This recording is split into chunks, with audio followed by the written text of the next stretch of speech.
Kita semua setuju kalau liburan merupakan aktivitas yang menyenangkan. Tapi ada beberapa jenis orang nih yang pengen liburannya itu pergi ke tempat yang terlarang. Nah, pada malam Jumat kali ini, gue akan bercerita tentang 3 kisah nyata mengerikan mengenai orang-orang yang pergi ke tempat yang tidak boleh dikunjungin. Nah, sebelum kita masuk ke detail kasusnya, hai semua, nama gue Ewing dan jangan lupa untuk subscribe karena gue bakalan upload 2 video kisah nyata mengerikan setiap minggunya dan juga nyalain notifikasinya supaya tidak ketinggalan. Lalu sebarkan video ini ke semua teman-teman lo yang sekiranya suka video-video horor. Kalau udah siap, langsung aja kita mulai kisah nyata mengerikan untuk episode kali ini.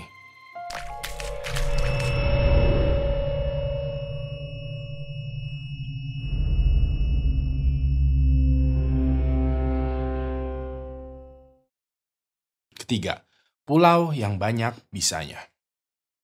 Pada tahun 1900-an ada seorang nelayan yang kita sebut saja bernama Fulan yang berasal dari Brazil. Dia waktu itu bersama dengan teman-temannya baru aja selesai menangkap ikan untuk dibawa pulang ke kampungnya. Pas di perjalanan pulang, dia kebetulan lewat ke sebuah pulau yang kelihatannya dikelilingin oleh pohon-pohon besar. Sebelumnya dia nggak pernah notice nih dengan pulau ini. Cuman pas hari itu kebetulan banget dia bisa melihat dengan jelas pulau kecil yang memiliki hutan lebat ini. Nah, ingat ya, ini tahun 1900-an di mana teknologi nelayan dan juga kelautan itu masih minim, masih mengandalkan angin, bintang, dan feeling aja. Teknologi navigasi dan pemetaan juga belum begitu maju. Jadinya Fulan gak tahu nih pulau apa yang terlihat di pandangannya. Fulan bersama dengan teman-teman nelayan lalu memutuskan untuk mampir dulu yuk ke pulau ini karena siapa tahu ada sesuatu yang menarik. Kebetulan juga melalui teropongnya Fulan ya, dia bisa melihat kalau pulau ini tuh memiliki sekumpulan pohon pisang yang buahnya itu udah rimbun dan belum dipanen.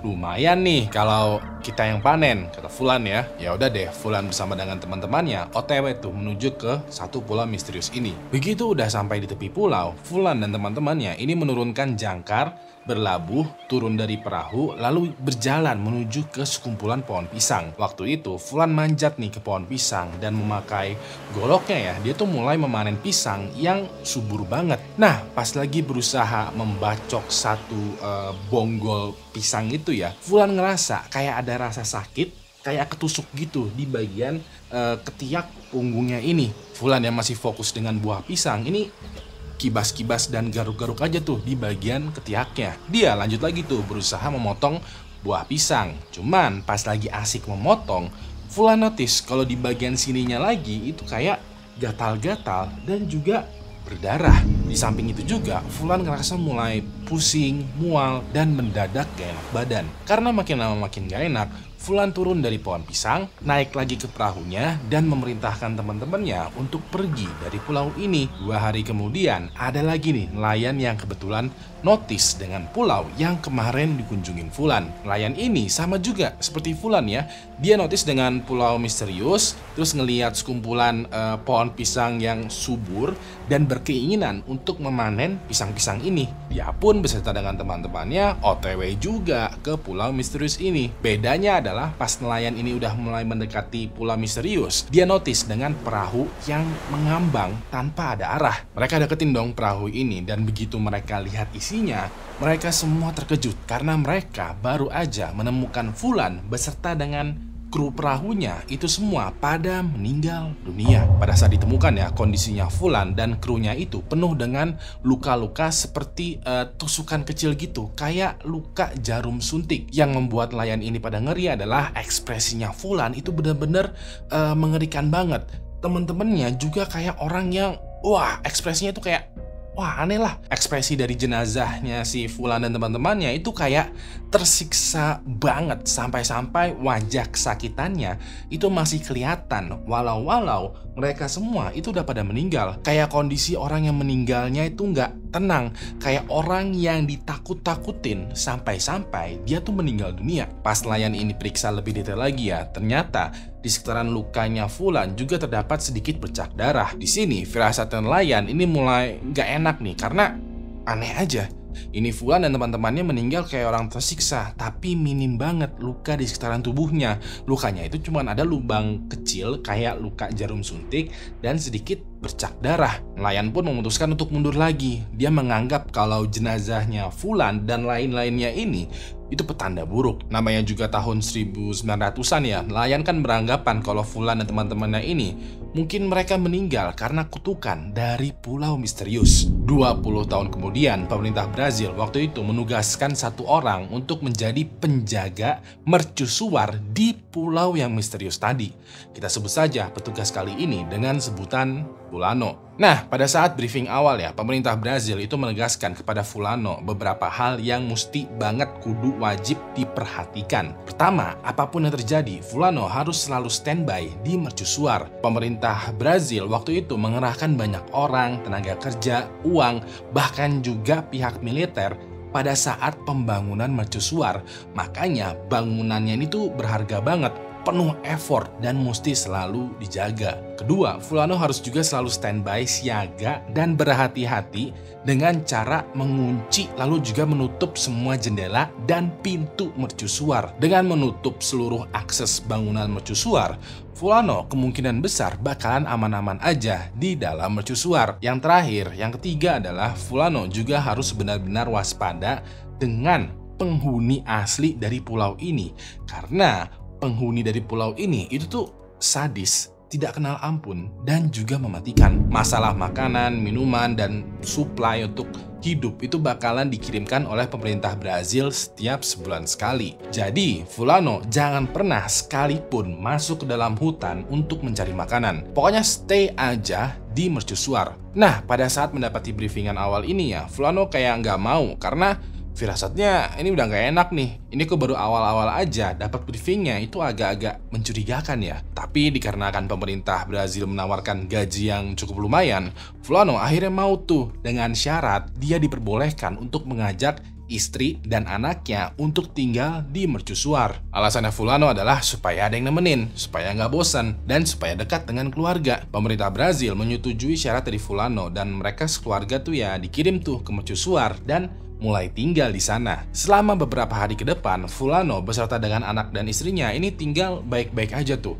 Mereka dengan patuh menuruti briefingan dari pemerintah Brazil. Sampai pada bulan selanjutnya, pada saat pemerintah Brazil ingin memberikan supply untuk keluarga Fulano, mereka mendapati temuan yang mengerikan. Pas itu, kapten kapal pemerintah Brazil berlabuh nih di dekat mercusuar untuk mengunjungi Fulano. Pas mereka buka pintu bangunan mercusuar, yang mereka temukan adalah Fulano, istrinya, dan anaknya. Semuanya itu pada meninggal dunia. Dalam pemeriksaan singkat itu, kondisi jenazahnya ini mirip seperti Fulan di awal cerita. Di tubuhnya mereka ada banyak banget luka-luka titik-titik kecil gitu bagaikan jarum suntik. Lalu di sekitaran bekas luka itu juga ada bercak darah. Kapten kapal tahu perihal kutukan di pulau misterius ini, tapi dia nggak menyerah dengan mitos-mitos ataupun legenda ataupun cerita horor. Dia pun memutuskan untuk membawa jenazahnya Fulano sekeluarga balik ke Brazil untuk diperiksa lebih lanjut. Singkat cerita, pada saat dokter melakukan otopsi terhadap jenazahnya Fulano, dokter menemukan beberapa temuan menarik. Dokter waktu itu memperkirakan kalau Fulano dan sekeluarga itu baru aja meninggal beberapa hari sebelum jenazahnya ditemukan. Selain itu, seluruh organ dari dalam tubuhnya Fulano itu rusak banget, seakan-akan kayak mendidih atau melepuh dari dalam tubuhnya mereka dalam waktu yang sangat cepat. Dokter memperkirakan lagi kalau Fulano dan keluarga itu meninggalnya dalam jenjang 60 menit aja setelah bertemu dengan pembunuhnya. Singkat cerita lagi nih ya, setelah penelitian lebih lanjut, dokter dan juga pemerintah Brazil akhirnya berhasil menemukan siapa pembunuh asli dari Fulan beserta dengan teman-temannya dan juga Fulano beserta dengan keluarganya. Ternyata pembunuh dari mereka berdua ya bukanlah kutukan dari pulau misterius, melainkan gigitan dari banyak ular. Lebih spesifik lagi adalah mereka semua meninggal karena digigit ular yang dinamai dengan sebutan Golden Lancehead. Bagi yang belum tahu, Golden Lancehead adalah salah satu spesies ular yang ciri-cirinya itu kepalanya mirip seperti tombak besar dan tubuhnya berwarna kuning-kuning keemasan. Ular ini juga dinobatkan sebagai salah satu ular yang racunnya paling mematikan di seluruh dunia. Orang yang terkena gigitan beracun dari ular ini bakalan merasakan pembengkakan, nyeri, mual, muntah darah, terus darahnya mengental, memar, pendarahan usus, pendarahan otak, gagal ginjal, dan organ dalam tubuhnya melepuh. Sehingga cerita orang atau siapapun yang terkena gigitan ular Golden Lancehead itu mesti buru-buru taubat karena umurnya gak lebih dari 1 jam. Untungnya buat kita nih ya, ular itu hanya ditemukan di Pulau Misterius yang ada di dekat Brazil. Pulau Misterius ini pada akhirnya diberikan nama oleh penduduk lokal dengan sebutan Ilha da Queimada Grande atau singkatnya adalah Pulau Ular. Tidak beruntungnya adalah buat orang-orang nih yang pergi ke sana tanpa persiapan yang benar-benar matang. Diketahui ya, penghuni dari Pulau Ular ini nggak cuman ular Golden Lancehead doang, tapi juga berbagai banyak macam lah ya jenis ular. Sebagai gambaran detailnya, kita bermatematika dulu nih. Jadi, luas pulau dari Pulau Ular ini itu sekitaran 430.000 meter persegi. Jenis ular berbisa yang ditemukan berada di pulau ini itu sekitaran 3.000 jenis. Yang artinya, kalau lo mengunjungin pulau ini, lo bakalan menemukan 143 ular di setiap 1 meter persegi. Lebih gak enakan lagi adalah ular di Pulau Ular ini dianggap sebagai apex predator. Apex predator adalah predator atau pemangsa yang dianggap sebagai puncak dari rantai makanan. Yang artinya secara natural tidak ada hewan lain yang bisa mengalahkan ular-ular yang ada di Pulau Ular. Nah, karena ular yang merupakan puncak rantai makanan, perkembangbiakan ular-ular ini jadinya tidak terkendali dan sangat cepat. Jumlahnya mereka semakin lama itu semakin terus banyak. Saking banyaknya, seperti yang gue bilang ya, setiap 1 meter lo bakalan melihat ada 140 ular yang siap menyerang lo. Yang lebih nggak enak lagi dan lagi adalah kebanyakan ular ini itu tuh bersembunyi di atas pohon. Jadinya sekilas ular ini tuh nggak kelihatan di tanah, tapi begitu lo melihat batang atau di atas pohon, layaknya Fulan tadi ya, lo pasti bakalan langsung diserang oleh ular. Ular-ular ini sengaja ngumpet di atas pohon karena sesekali mereka bakalan melompat untuk menangkap burung yang kebetulan mampir ke pohon yang ada di pulau ini. Dikarenakan pulau ini terbilang sangat berbahaya untuk manusia, pemerintah Brazil pada akhirnya menutup akses untuk berkunjung ke Pulau Ular. Larangan ini berlaku untuk ke semua orang. Yang boleh mengunjungi Pulau Ular hanyalah angkatan laut dan juga peneliti. Itu pun dengan izin yang ketat dan persiapan yang matang. Walaupun begitu, sesekali ini ada pemburu hewan liar yang berusaha datang ke Pulau Ular untuk menangkap hewan eksotis yang ada di sana. Cuman pemerintah Brazil kayak membiarkan hal itu terjadi karena kebanyakan pemburu liar yang masuk ke Pulau Ular itu nggak bisa keluar dengan selamat. Kedua, pulau pemakan manusia.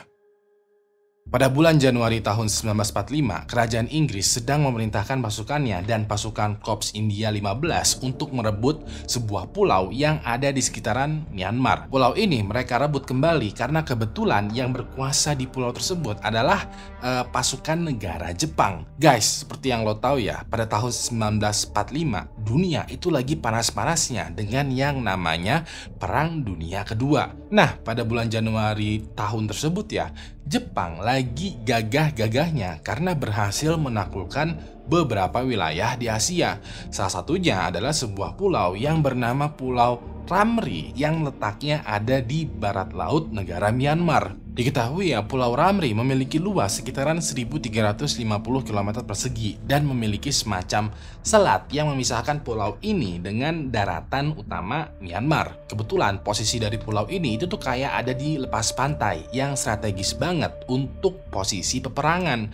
Kondisi dari pulau ini juga penuh dengan hutan rawa yang cocok banget digunakan untuk perang gerilya. Selain itu juga tanah datarnya ini juga keras, bagus banget kalau dimanfaatkan sebagai landasan pesawat tempur. Bisa dibilang siapapun yang berkuasa di Pulau Ramri pada saat itu, dia bakalan mendapatkan keuntungan banyak di dalam peperangan. Nah, karena hal ini, pasukan negara Inggris dan pasukan Korps India ingin nih menyerang dan merebut kembali Pulau Ramri dari tangan pasukan Jepang. Persisnya pada tanggal 14 Januari tahun 1945, mereka menyerang pasukan Jepang yang ada di pelabuhan Kyaukpyu yang ada di sebelah utara Pulau Ramri. Pas ini pasukan Jepang tuh mundur tuh dari pelabuhan Kyaukpyu. Tapi pasukan Inggris dan Korps India tahu kalau pasukan Jepang itu nggak beneran mundur. Mereka hanya mundur sebentar untuk sembunyi di goa-goa yang ada di dekat rawa Pulau Ramri. Karena hal tersebut, pada tanggal 21 Januari tahun 1945, pasukan Inggris dan Korps India memutuskan untuk memberikan hujan bom di sekitaran rawa. Ekspektasinya adalah goa-goa ini pada hancur dan pasukan Jepang pada meninggal. Tapi ekspektasi ini dipatahkan karena pasukan Jepang itu ternyata jago dalam teknik berperang gerilya. Setelah hujan bomnya ini udah selesai ya, udah bisa dihindarin, pasukan Jepang itu mundur lagi sedikit tuh, masuk lebih dalam ke hutan yang ada di Pulau Ramri sambil juga mencar-mencar dan bersembunyi. Pas itu strategi pasukan Jepang adalah begitu pasukan Inggris dan Korps India masuk ke hutan di Pulau Ramri, mereka bakalan langsung dibantai. Kebetulan hutan yang ada di Pulau Ramri itu kayak hutan basah yang penuh dengan rawa, goa, kubangan air, pohonnya tinggi, dan juga banyak sekali tanaman. Jadi benar-benar hutan yang rimbun yang cocok banget untuk perang gerilya. Tapi ketika pasukan Jepang masuk lebih dalam ke hutan yang ada di Pulau Ramri, mereka menemukan tantangan baru. Di dalam hutan itu ada banyak banget tuh laba-laba, serangga, ular, dan berbagai macam hewan kecil-kecil gitu yang mematikan. Walaupun begitu, pasukan Jepang ini itu pada nggak takut. Mereka dengan singkat dan cepat ya langsung membabat hewan-hewan kecil ini dan berkuasa di dalam hutan. Mereka juga langsung memposisikan dirinya semenguntungkan mungkin karena mereka tahu nih, tentara Inggris dan Korps India sebentar lagi ikutan masuk ke dalam hutan. Walaupun begitu, pasukan Inggris dan Korps India itu sadar kalau pasukan Jepang itu kuat dan pintar. Mereka tahu kalau pasukan Jepang ini sebenarnya lagi ngumpet di dalam hutan menunggu kita semua untuk masuk dan dibantai. Pada saat ini ya, bisa dibilang nih pasukan Inggris, Korps India, dan juga pasukan Jepang itu sama-sama pintar tuh dalam berperang. Mereka selalu mengatur strategi mereka untuk saling mengantisipasi. Nah, karena mereka tahu kalau pasukan Jepang itu lagi menunggu di dalam hutan, pasukan Inggris dan Korps India memutuskan untuk tidak masuk ke dalam hutan. Apalagi matahari itu sudah mulai terbenam. Kalau mereka masuk ke dalam hutan pas lagi gelap, itu tidak diuntungkan tuh. Mereka ada di posisi yang lemah untuk menyerang. Yaudah deh, pas itu mereka memilih untuk bertahan aja di pelabuhan sambil juga memanggil kapal perang mereka untuk mengitari Pulau Ramri. Strategi mereka adalah mereka mau menghabisi atau menangkap tentara Jepang menggunakan serangan dari kapal perang yang ada di laut di sekitaran Pulau Ramri. Dengan begini, pasukan Inggris dan Korps India bisa tuh menaklukkan pasukan Jepang tanpa perlu masuk ke dalam hutan. Nah, malam itu pas lagi menunggu kapal perangnya sampai di posisi di sekitaran Pulau Ramri, pasukan Inggris dan Korps India itu kayak mendengar suara-suara teriakan dan juga suara-suara tembakan dari dalam hutan. Suara-suaranya ini kayak berurutan gitu, kayak suara-suara teriakan, suara tembakan, terus tahu-tahu hening. Lalu diulang lagi, suara teriakan, suara tembakan, dan tahu-tahu hening lagi. Pasukan Inggris dan pasukan Korps India tuh pada bingung nih.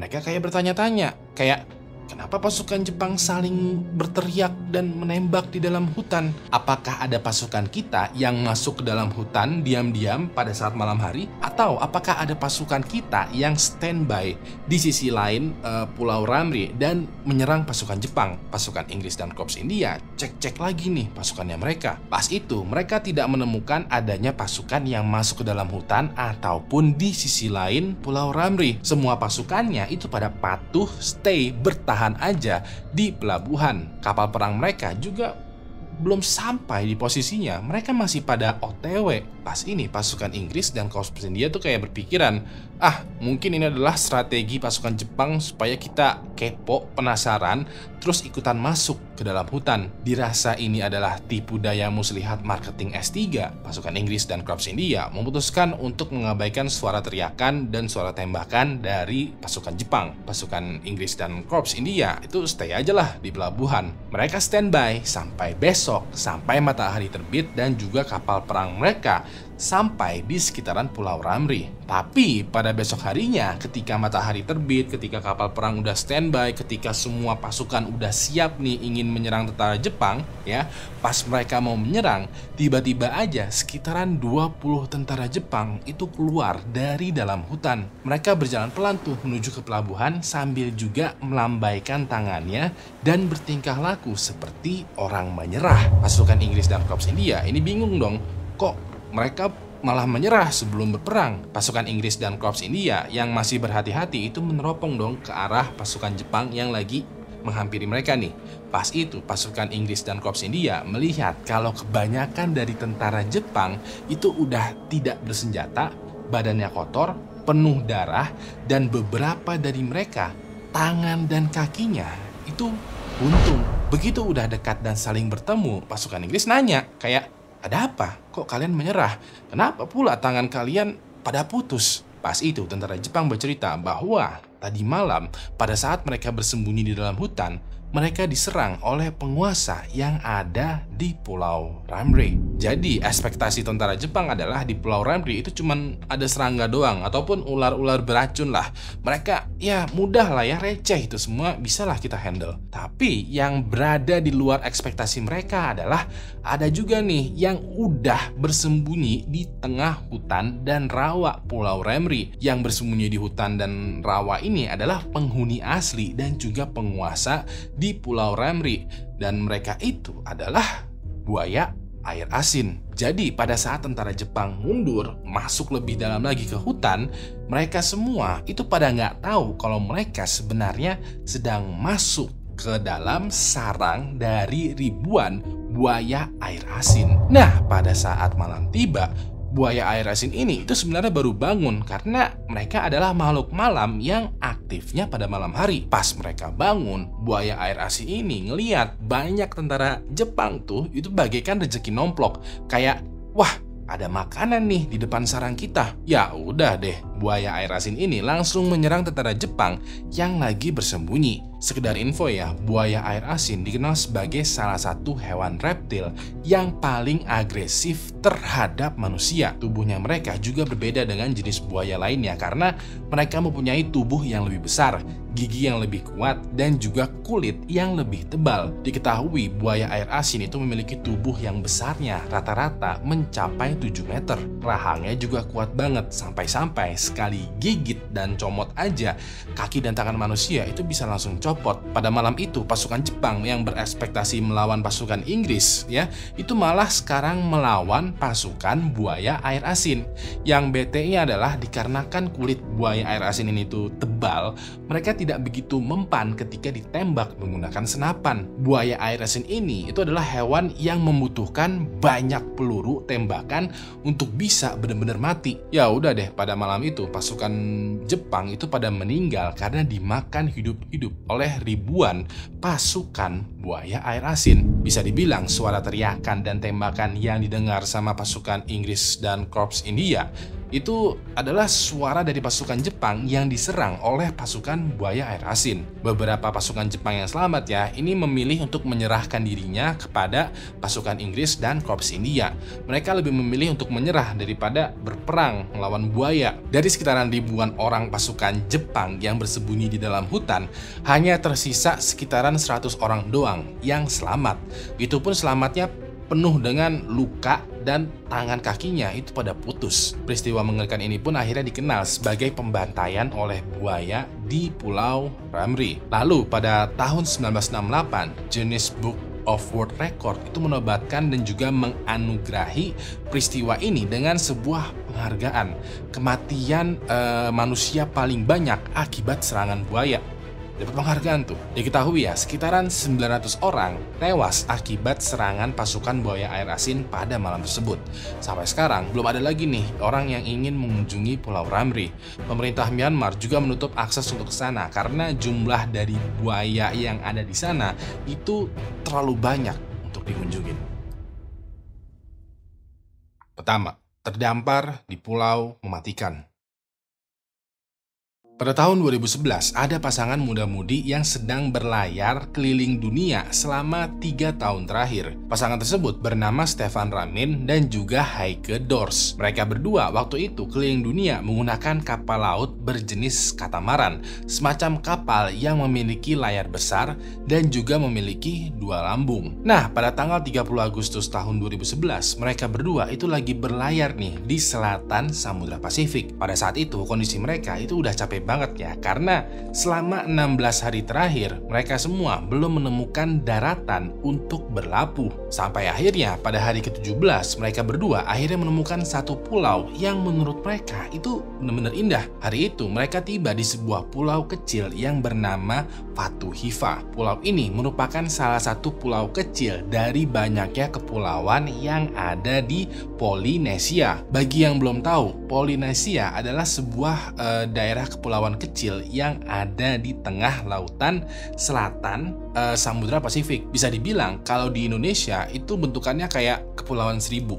Bedanya kalau Kepulauan Seribu itu ada di bagian utara Jakarta, sedangkan Polinesia itu ada di tengah selatan Samudra Pasifik. Nah, pada saat Stefan dan Heike berlabuh di Pulau Fatu Hiva, mereka berdua itu menggambarkan kalau pulau ini tuh bagaikan surga dunia. Mereka bisa bilang seperti itu karena di sini tuh gak banyak orang asing, hanya ada warga lokal dan juga bukan tempat destinasi wisata. Selain itu juga lautnya masih bening, hutannya masih rimbun dan suasananya masih asri banget. Bisa dibilang Pulau Fatu Hiva ini masih lokal, kearifannya juga masih kental dan belum terjamah oleh turis ataupun juga pariwisata. Ketika mereka tiba, Stefan dan Heike itu kayak disambut tuh sama warga lokal. Warga lokal kayak memberikan jamuan, minuman, doa-doa, pokoknya disambutlah dengan hangat. Selain itu juga warga lokal kayak mengajak Stefan dan Heike untuk tinggal bareng di rumah warga sekitar. Kayak hari pertama, Stefan dan Heike itu nginep di rumah Bapak Fulan. Hari kedua di Bapak Fulano. Hari ketiga di rumah yang lain. Keempat, kelima, keenam. Pokoknya tiap hari itu kayak beda-beda rumah lah. Semakin seru lagi adalah Stefan dan Heike tiap selang beberapa hari kayak diajak untuk mengikuti aktivitas warga lokal di setiap pulau-pulau kecil yang ada di pulau Polinesian. Misalnya ya kayak hari Senin, Stefan dan Heike diajak mancing ikan di pulau yang di sana. Hari Rabu naik ke bukit yang indah yang ada di pulau yang di sebelah situ. Lalu Jumatnya diajak memanen dan beternak di pulau yang Ono. Pokoknya hampir tiap hari tuh ya Stefan dan Heike diajak untuk ikutan berbagai macam acara yang seru lah sama warga lokal di pulau-pulau yang berbeda. Nah, tadinya Stefan dan Heike pas sampai di Kepulauan Polinesian itu cuman pengen mau mampir singgah sebentar mengisi supply dan lanjut lagi nih keliling dunia menggunakan kapalnya. Cuman dikarenakan tiap hari diajakin ke pulau yang berbeda, ujung-ujungnya mereka berdua itu jadi stay di Kepulauan Polinesian sampai 6 minggu tuh. Karena tiap hari diajakin ke pulau yang berbeda, Stefan dan Heike jadinya kayak memberikan target ke diri mereka sendiri. Kayak gimana kalau kita kunjungin seluruh pulau-pulau kecil yang ada di Kepulauan Polinesian. Kebetulan dari 15 pulau yang ada di sana, ada satu pulau kecil lagi yang belum mereka kunjungin. Karena kepalang tanggung, ya udah deh Stefan dan Heike memutuskan untuk pergi ke satu pulau kecil ini. Pulau kecil terakhir yang mereka kunjungin pada saat itu bernama Pulau Nuku Hiva. Pada saat Stefan dan Heike sampai di Pulau Nuku Hiva, mereka agak-agak merasa aneh karena kok sepi banget nih. Nggak ada siapapun yang menyambut mereka seperti di pulau-pulau sebelumnya. Pas itu mereka berdua berpikiran, oh mungkin warga lokal lagi pada beraktivitas ya. Mereka juga nggak tahu kan kedatangan kita. Jadinya kita nggak disambut. Lagi pula Pulau Nuku Hiva adalah pulau yang lokasinya agak jauh, agak terpencil dan juga agak terisolasi dari kepulauan Polinesian. Stefan dan Heike mewajari nih kenapa mereka nggak disambut tuh. Setelah 15 menit berjalan masuk ke dalam Pulau Nuku Hiva, mereka melihat nih kayak ada beberapa gubuk-gubuk sederhana gitu yang besar kemungkinan kepunyaan warga lokal yang ada di sana. Stefan dan Heike periksa lebih detail lagi nih gubuk-gubuk ini. Cuman mereka merasa aneh karena gubuk ini tuh kayak terbengkalai banget. Kayak bener-bener gak diurus atau udah lama banget gak dihuni. Pas mereka melihat-lihat ke arah gubuk ya, Stefan dan Heike notice bahwa ternyata dari balik semak-semak dan pohon ada satu warga lokal yang diam-diam memperhatikan mereka berdua. Satu warga lokal ini penampilannya kayak suku pedalaman gitu yang badannya besar, gak pakai baju, bertato, ada beberapa aksesoris gitu di tubuhnya, dan ada kuda berdiri di sampingnya. Stefan dan Heike itu kayak saling bertukar pandang nih ya, sambil juga kayak bertukar pikiran. Pas itu mereka berdua kayak bisik-bisik gitulah, kayak ini orang kenapa sih dari tadi diem aja ngeliatin kita berdua, kenapa dia nggak nyapa? Apa jangan-jangan dia tersinggung karena kita ngelihat gubuknya? Apa kita duluan nih yang mesti nyapa? Bisa dibilang situasinya rada awkward gitu. Ya udah deh, Stefan dan Heike akhirnya memberanikan diri untuk menyapa pria misterius ini. Mereka berdua menggunakan bahasa Inggris bercampur bahasa Prancis, itu kayak memperkenalkan diri mereka. Pas itu ternyata warga lokal yang dari tadi ngeliatin mereka berdua juga memperkenalkan dirinya sendiri. Ternyata satu warga ini bernama Arohano. Nah, pada momen ini Stefan kayak basa-basi gitu, kayak dia meminta Arohano untuk mengantarkan dirinya berburu kambing liar khas kepulauan Polinesian. Tujuannya Stefan ya supaya dia bisa bonding nih sambil juga berburu kambing dengan Arohano. Arohano mau tuh mengantarkan Stefan. Stefan lalu mengajak Heike untuk ikutan nih, tapi Heike menolak.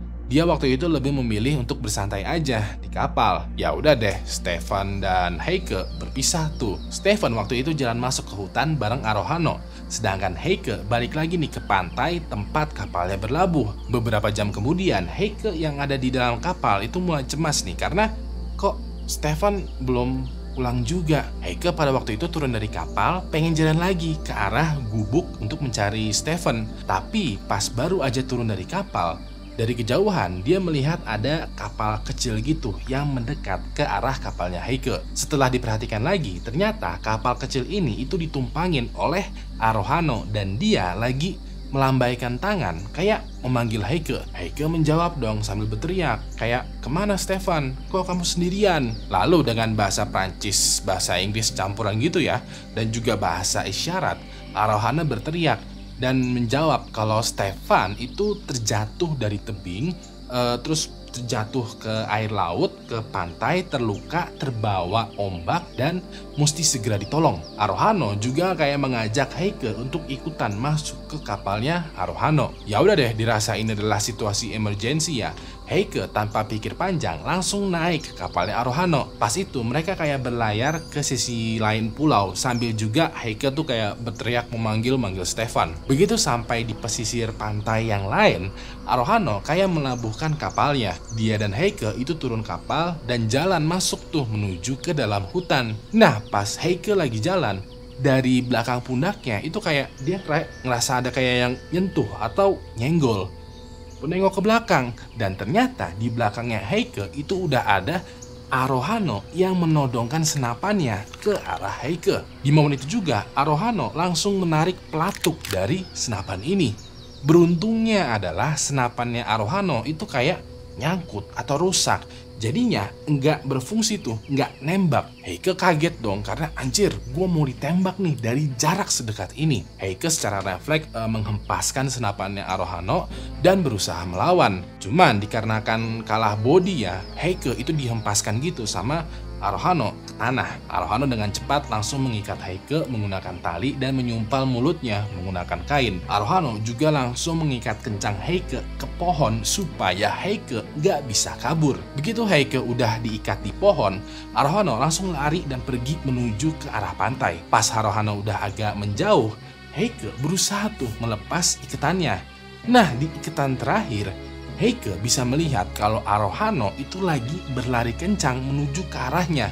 Lebih ngerinya lagi adalah Arohano lari sambil megang golok. Heike langsung panik dong, berusaha sekuat tenaga melepas ikatannya. Begitu talinya udah kelepas semua, Heike langsung lari menuju ke dalam hutan. Dia tembus tuh hutan-hutan, pohon-pohon, ranting-ranting, batu-batu, duri-duri, dia hajar semuanya. Pokoknya dia lari ngibrit menjauh dari Arohano yang mengejar dia sekarang. Heike terus berlari tuh ke dalam hutan karena tujuannya dia adalah dia kayak ingin menyeberangi hutan sampai lagi di pantai dan berenang kabur dari pulaunya Arohano. Waktu itu di pikiran Heike adalah lebih baik gua mati di laut daripada mati di tangan Arohano. Beruntungnya adalah pada saat Heike sampai di pantai lagi, dia ngelihat ada kapal satu nelayan gitu yang ngambang yang lagi mancing ikan.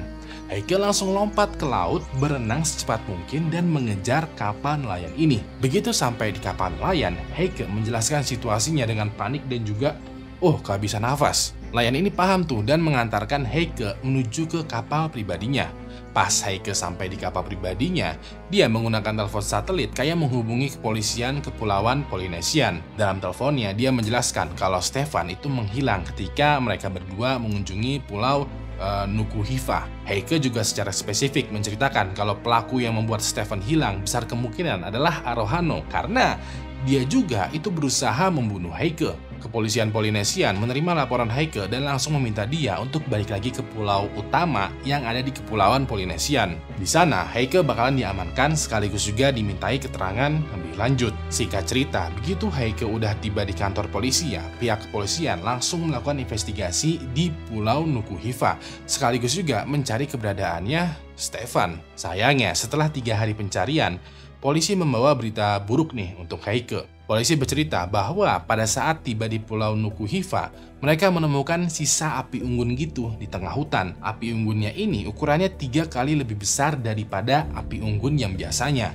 Di sisa-sisa api unggun ini, polisi menemukan sisa tulang belulang manusia. Pas itu, polisi langsung mengamankan sisa tulang belulang ini untuk dicocokkan. Dan benar banget, setelah dicocokkan dengan catatan medis yang Heike punya, ternyata tulangnya ini merupakan tulangnya Stefan. Banyak orang yang berspekulasi kalau Stefan itu telah dibunuh, dibakar, dimasak, dan juga dimakan oleh Arohano. Spekulasi ini juga diperkuat dengan catatan sejarah yang membuktikan kalau beberapa suku yang ada di Polinesian itu emang pernah melakukan praktek memakan manusia. Cuman praktek memakan manusia ini hanya dilakukan oleh suku pedalaman yang juga berprofesi sebagai warrior, pejuang, atau militernya gitu. Tapi dikarenakan dunia modern mulai masuk ke Polinesian sejak abad ke-12, praktek memakan manusia itu akhirnya ditinggalkan oleh kebanyakan orang yang ada di sana.